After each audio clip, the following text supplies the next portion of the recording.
জয় মা চণ্ডী। গতকাল ছিল ফলহারিণী অমাবস্যা। আমাদের পাশের বাড়িতেই মায়ের পুজো হয়, তো তাই সারাদিন আমরা কী করলাম সেটাই তোমাদের সাথে শেয়ার করব। তো সকাল সকাল উঠে পড়েছিলাম স্নান করতে যাওয়ার জন্য গঙ্গায়।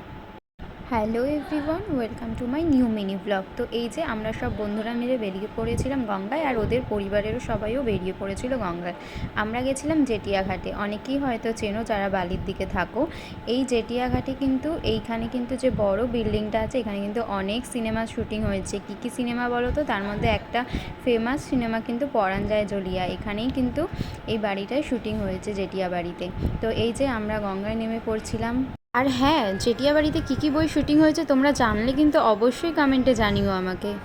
তো বন্ধুরা, আমি স্নান করে চলে এসেছি, রেডি হয়ে গেছি।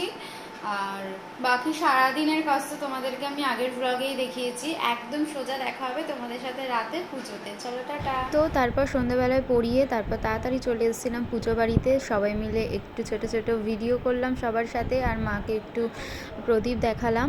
আর এই যে পুষু আমাদের পাশের বাড়িতেই থাকে, ও এত সুন্দর ঢাক বাজায় ছোটোবেলা থেকে। ওকে কিন্তু কেউ শেখায়নি, ও নিজে থেকেই এত সুন্দর তাল দিয়ে ঢাকটা বাজায়। আর এখানে দণ্ডি কাটা হচ্ছিল। এখানে কিন্তু জানো তো ভরেও পড়ে। এই বাড়িরই একজন ঠাকুমা, তিনি মা চণ্ডী মায়ের ভরে পড়েন। তো সেটার ভিডিও নিতে বারণ করেছিল বলে সেটা তোমাদের সাথে শেয়ার করতে পারলাম না। তো এখানে দণ্ডি কাটা হলো, আমরা রাত অবধি যতক্ষণ পেরেছিলাম থেকেছিলাম। আর মায়ের ভোগ হিসেবে খিচুড়ি আর তরকারি ছিল, চাটনি পায়েস ছিল। তো তোমাদের কেমন লাগলো বন্ধুরা আমার এই ছোট্ট মিনি ব্লগটা? অবশ্যই কিন্তু জানিও। ভালো লাগলে লাইক কমেন্ট শেয়ার করে দিও, আর জানাতে ভুলো না কেমন লাগলো।